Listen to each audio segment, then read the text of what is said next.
There are phrases we forget, words that slip through conversations like water, unnoticed, weightless, meaningless. But then there are other phrases, ones that feel strange even as you say them, ones that seem to echo louder than they should, ones you can't quite place, even though they fall out of your mouth like they've always belonged there. This phrase doesn't come from a known language. It has no translation, no cultural origin, no obvious meaning. It doesn't appear in literature. It doesn't show up in historical texts. And yet, it exists, spoken in different corners of the world. Always the same sequence of syllables, always by accident, never more than once. The people who say it never mean to. It's the kind of phrase you mutter while distracted, mid-conversation, like a stray thought that spills through the tongue.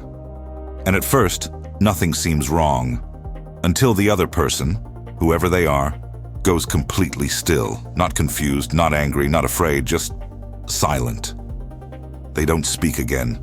Not to you, not to anyone. They won't write, won't respond to texts, won't even acknowledge your presence. They're not catatonic. They eat, they move, they go to work. But the conversation, your connection to them, is severed. Permanently. You might try to apologize, to beg, to shout. Nothing works. It's not a grudge, it's not trauma. It's like they've been locked behind a wall of silence you can't reach through, and they can't hear you anymore, even if their eyes still follow you. Some have tried professional help. Therapists, neurologists, hypnotists. Nothing changes. Brain scans show normal function, no signs of damage. But ask them why they won't speak, and the answer is always the same. If they respond at all. I don't know how to speak to you anymore. There's a reason this story was buried, a reason linguists don't study it, a reason no one can remember who first discovered the phrase, because to know it is to risk saying it, and once it's spoken, you never get that person back. Welcome to Tales from the Forbidden Library, where language is never harmless, and some words were designed to end things forever.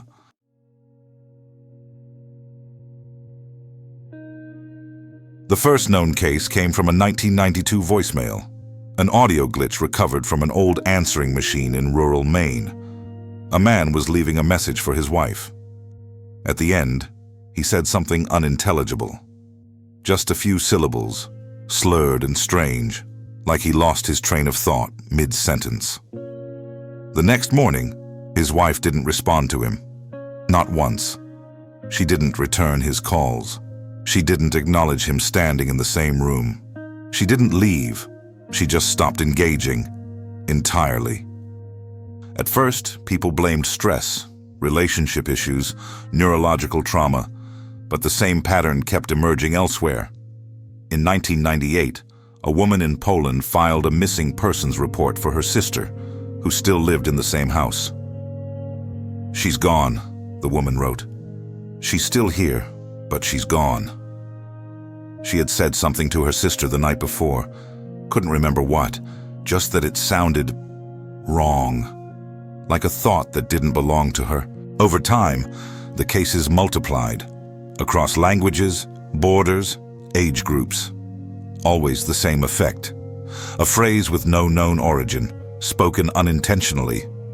And after that, silence. Not death, not disappearance. A complete emotional and communicative shutdown between speaker and listener. A linguist from Kyoto began tracking phonetic similarities between the cases. Each version of the phrase carried identical rhythm and cadence, regardless of language. Even when spoken in different alphabets or by people with no shared tongue, the phrase somehow preserved itself. The same strange curve of sound. Like it wasn't evolving, it was preserving itself. He dubbed it the severance string. Those who heard it, who stopped speaking, couldn't explain why. They'd say things like, "The words don't work anymore," or "I lost the thread," or most disturbingly, "Something is in the way." It wasn't a refusal to talk. It was a block, like their minds had been rewired to reject conversation with the speaker. In some instances, recordings captured the moment the phrase was said. The audio always had one flaw, a sharp drop in background noise immediately after the phrase, as if the space itself had hushed.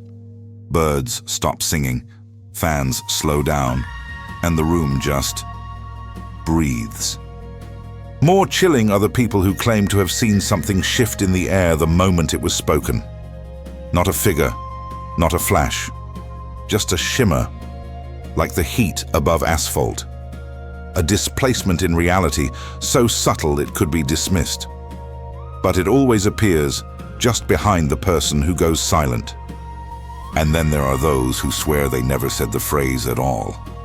They were mid-sentence, distracted, half laughing, and then the other person changed, as if the phrase didn't come from them, but through them, as if it had simply waited for the moment their mouth was open. You don't have to believe the phrase is real. You only have to say it once for it to be.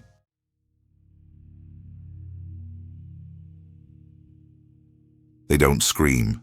They don't collapse. They don't flinch. In most cases, they pause, just for a moment, eyes blinking slower, breath catching like they just remembered something painful. Then they go quiet, not in protest, not in fear, just quiet, as if a door inside them softly closed. They continue living their lives. They cook, drive, scroll through their phones, some even return to work.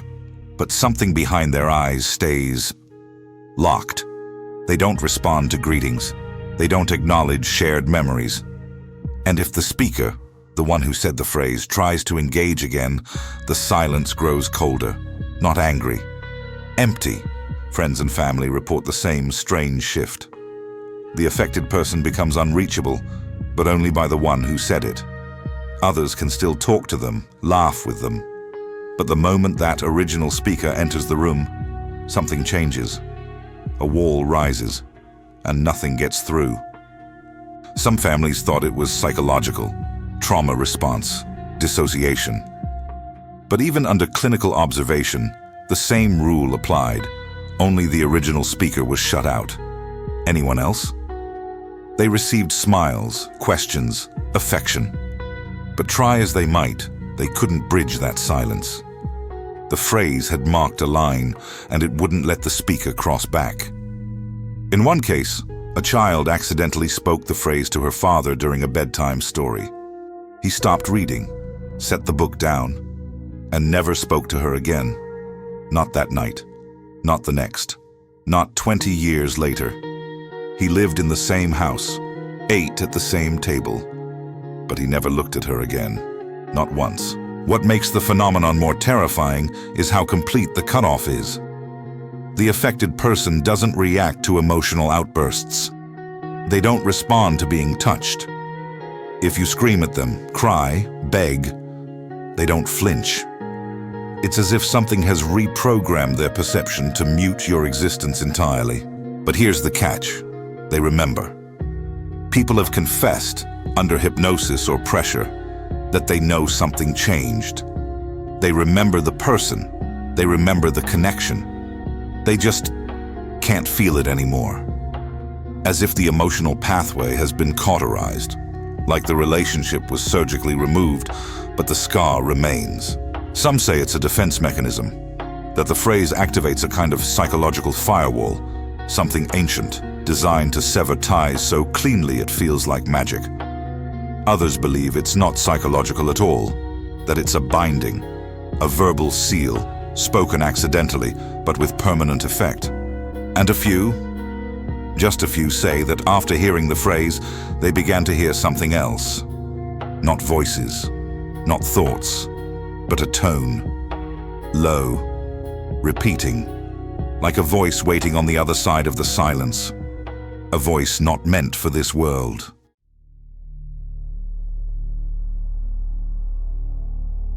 To most, it seems like an accident, a meaningless arrangement of syllables spoken in the wrong moment. But among occult linguists, it's something far more deliberate. They call it a verbal seal, a spoken glyph not written in any language, but formed through speech, tone, and intent. Not a curse, not a death sentence, a closure. Ancient traditions spoke of words that bind, but most imagined those as incantations, ritualistic, dramatic, intentional. This is something else. The severance phrase doesn't need intent, it just needs to be spoken. Because the meaning isn't in the definition, it's in the effect. It's a sigil made of vibration. Once uttered, it doesn't ask permission. It simply acts. Scholars who've analyzed voice recordings of the phrase discovered an unnatural harmonic embedded in the sound wave, something not present in normal human speech. A sub-frequency that triggers the listener's brain in ways we don't fully understand. Some theorize it's a linguistic dead end, a coded finality embedded in the architecture of sound itself. In old texts, fragments from banned grimoires and buried oral traditions, there are references to the word that closes the bridge. A phrase so precise, so perfectly tuned, that it severs the energetic thread between two souls permanently. Not violently, elegantly, as if the thread was never there. This isn't magic that compels. It isolates. It doesn't dominate or punish. It simply enforces silence. As if a cosmic rule has been spoken into the room, one neither person can override. And in the wake of that silence, something else often begins to stir. Because where there is severance, there is space. And space, in magical theory, invites occupation. Several case reports mention dreams that followed the event. Visions of black doorways, endless rooms, figures standing far off in fields of gray. As if the phrase doesn't just end a relationship, it opens something else. A passage, a gate, a listening chamber on the other side of speech. One subject described hearing whispers in reversed speech every time they passed the person they had cut off. Not audible words, but the feeling of words. Thoughts that didn't feel like their own brushing against the edge of perception, like moths tapping glass. There's a theory that the phrase isn't meant for us, that it's a key designed to close a portal between minds, one we were never supposed to open to each other in the first place. A safety valve, a fail-safe, a whisper that slams a door no one can reopen. And perhaps that's why it was scattered, hidden in the noise of language, waiting to be spoken again only when needed. A seal that, once uttered, is final. Not because it kills something, but because it takes away the only path back.